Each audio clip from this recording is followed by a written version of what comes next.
नमस्कार, आप देख रहे हैं वीके न्यूज। मैं हूं दिवाकर विक्रम सिंह। पंचायती राज परिषद बंगाल के कार्यकर्ताओं का संबोधन के प्रति संबोधन और उस संबोधन में बंगाल पर जो कुछ भी भारतीय जनता पार्टी के कार्यकर्ताओं को करना है उस मिशन के मोड में लाने की एक प्रक्रिया, उसकी बाकायदा प्रधानमंत्री ने शुरुआत कर दी है। अविश्वास प्रस्ताव में भारी बहुमतों से जीत के बाद, माफ करिएगा, भारी बहुमत से जीत के बाद प्रधानमंत्री नरेंद्र मोदी जिस तरीके से बंगाल के कार्यकर्ताओं के साथ रूबरू हुए और टीएमसी के चुनावी रणनीति और उनके चुनावी घपलेबाजी पर चर्चा की, इससे साफ होता है कि प्रधानमंत्री नरेंद्र मोदी अब पूरी तरीके से मिशन में जुट गए हैं। वो मिशन है 2024 को फतह करने की और 300 प्लस सीट लाने की। भारतीय जनता पार्टी के कार्यकर्ता पूरी तरह से उत्साह में आए और बंगाल में भारी बहुमत से जीत के प्रति आश्वस्त हों, इसके लिए प्रधानमंत्री ने पंचायती राज परिषद के एक बैठक को संबोधित किया और उन्होंने बाकायदा इस बात का जिक्र किया कि किस तरीके से विपक्ष मणिपुर के मुद्दे पर संसद में गतिरोध पैदा करने के बावजूद मणिपुर पर चर्चा नहीं करना चाहा और विपक्ष ने जो कुत्सित प्रयास किया उसके कारण मणिपुर जैसे मुद्दे पर चर्चा नहीं हो सकी। और इसके बावजूद प्रधानमंत्री ने सदन को आश्वस्त किया कि मणिपुर में शांति व्यवस्था कायम की जाएगी और वहां विकास की राह एक बार फिर आसान होगी। प्रधानमंत्री ने कहा कि विपक्ष पूरी तरह से डर गया, इसलिए अविश्वास प्रस्ताव के दौरान वोटिंग में वो भाग ही नहीं लिया और वॉकआउट करके चला गया। ये घमंडिया संगठन इसी तरीके से एक मंच पर आता है और गतिरोध पैदा करके फिर भाग जाता है। कुछ ऐसी ही बात करते हुए उन्होंने टीएमसी के क्रियाकलापों और कारस्तानी का जिक्र किया कि किस तरीके से बंगाल में एक एक वोट के लिए हर एक चुनाव बूथ पे टीएमसी के वो कार्यकर्ता जो गुंडागर्दी करते हैं वो भारतीय जनता पार्टी के कार्यकर्ताओं और नेताओं को परेशान करते हैं, हमला करते हैं और यहाँ तक हत्या को अंजाम देते हैं। प्रधानमंत्री ने कहा इन तमाम कोशिशों के बावजूद बंगाल में भारतीय जनता पार्टी को वहाँ के लोगों का जो समर्थन प्राप्त है, कार्यकर्ताओं को पूरी तरह से आश्वस्त होना चाहिए और उत्साहित होकर के आने वाले चुनाव में पूरी तरीके से भारतीय जनता पार्टी को जिताने के लिए प्रयास करना चाहिए। इसके मायने साफ हैं कि प्रधानमंत्री अब कांग्रेस सहित टीएमसी को भी निशाने पर लेने का मन बना चुके हैं, क्योंकि कांग्रेस के बाद टीएमसी ही एक ऐसी पार्टी है और उसकी मुखिया ममता बनर्जी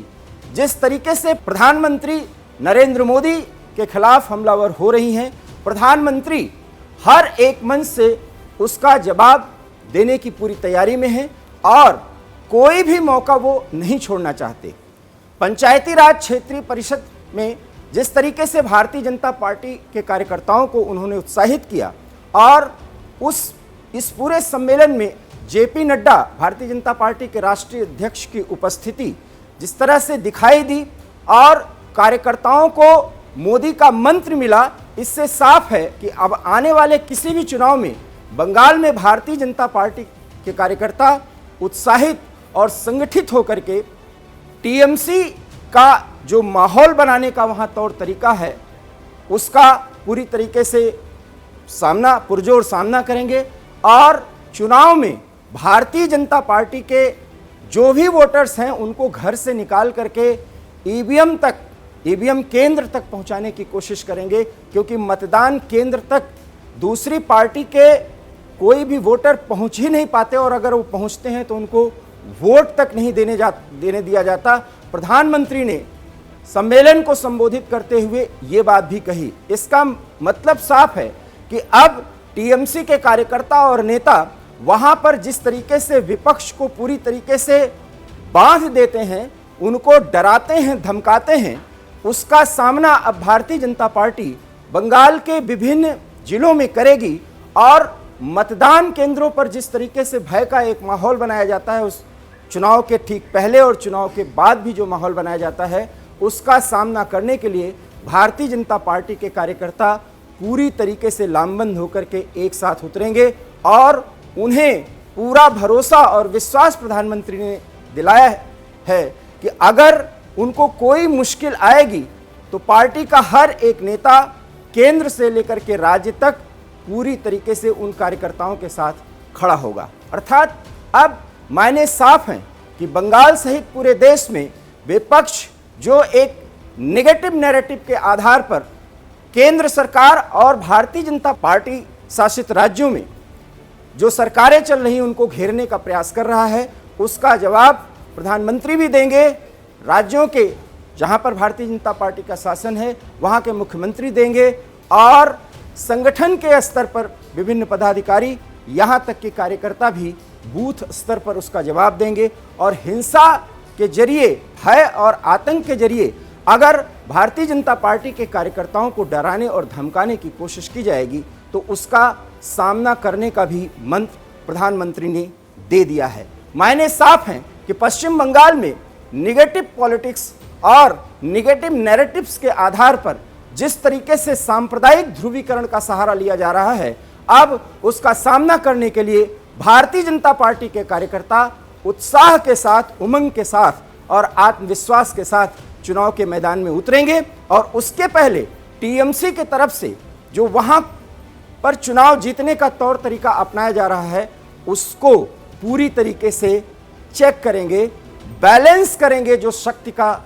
संतुलन है उसको कायम करेंगे और एक एक कार्यकर्ता टीएमसी के गुंडागर्दी और वहां के तोलेबाजों से निपटेगी। प्रधानमंत्री ने यह भी कहा और प्रधानमंत्री के इस संबोधन से निश्चित रूप से कार्यकर्ताओं के सामने एक बहुत ही पॉजिटिव मैसेज आ रहा है और वो ये है कि अब वो टीएमसी के गुंडागर्दी के खिलाफ पूरी तरीके से लामबंद होंगे और संघर्ष करेंगे। और आशा और अपेक्षा के अनुरूप, जैसा कि प्रधानमंत्री और संगठन के स्तर पर अपेक्षा की जा रही है कि भारतीय जनता पार्टी को आने वाले चुनाव में, जिसमें 2024 का भी लोकसभा चुनाव है, उसमें भारी बढ़त दिलाएंगे। और बंगाल से मिली भारी बढ़त प्रधानमंत्री को और भारतीय जनता पार्टी को बहुत बड़ा बूस्टर देगी, ऐसा भरोसा और विश्वास है। फिलहाल प्रधानमंत्री ने अविश्वास प्रस्ताव के दौरान कांग्रेस सहित